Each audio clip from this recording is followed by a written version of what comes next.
Yon, what's up mga kagaston? So another video for today. Habang wala tayong ginagawa, mag-install tayo ng dual contact light sa ating Raider 150 Fi. Ayan. So bagong lahat, intro muna.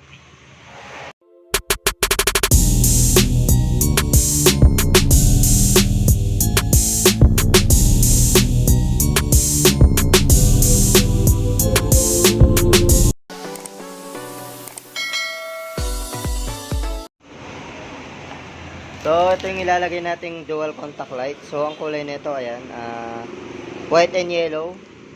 Kapag naka-park light tayo, nakasindi is white. Kapag magpa-flasher is yellow. So, magbabaklas muna tayo ng headlight. So, yun mga kagaston, natanggal na natin yung ating headlight. So, ang sunod natin gagawin, kailangan muna natin tanggalin to.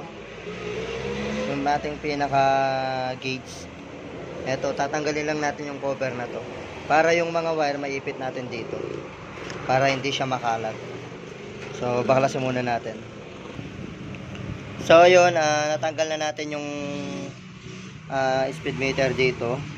So sunod lang natin gagawin ito, tatanggalin mo lang siya rito para tanggalin yung lock. Iikot mo lang siya, ayan, iikot mo lang ng pakaliwa itong mga to.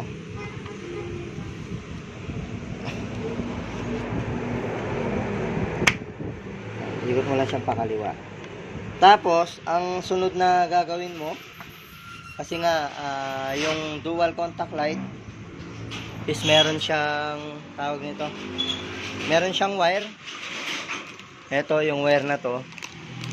So ang gagawin mo para hindi to maputol or masira, kasi mangyayari dyan, maiipit yan dito eh.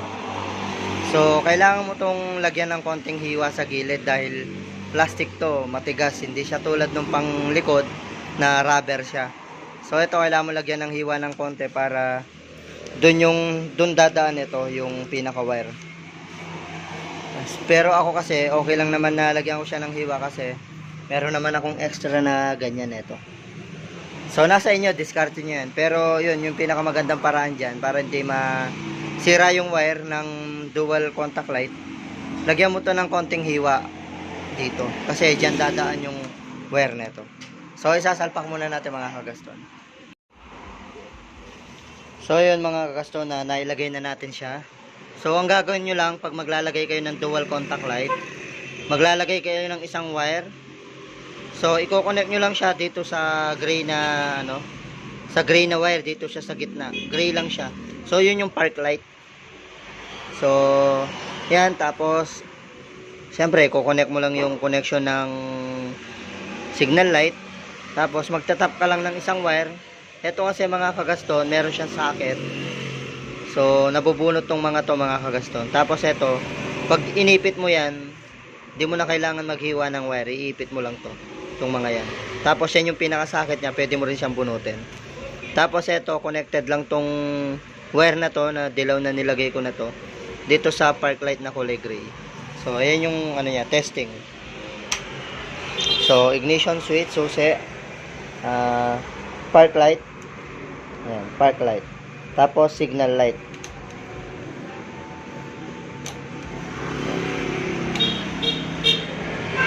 So, okay na siya mga kagaston. So, salpak natin, video ulit natin mamaya. So, yun, ito na yung finished product. Switch on, ignition, park light. Ayan yung park light. Signal light, ay park light, headlight low.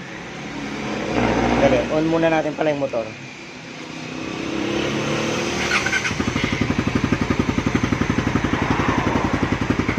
Park light, low, high.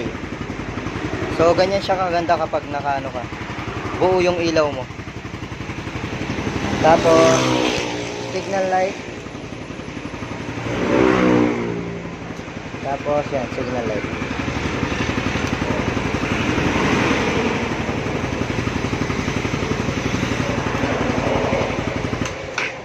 So, yun, hanggang dito na lang yung video natin mga kagaston. So, sunod na video naman natin, gagawin natin kung paano pabagalin yung kanyang signal light. Kasi masyado siyang mabilis. Ayan, mabilis siya. So, gagawa tayo ng another video kung paano pabagalin yan. So, hanggang dito na lang muna yung video. Abangan yung susunod na video. Thank you for watching. God bless sa inyo.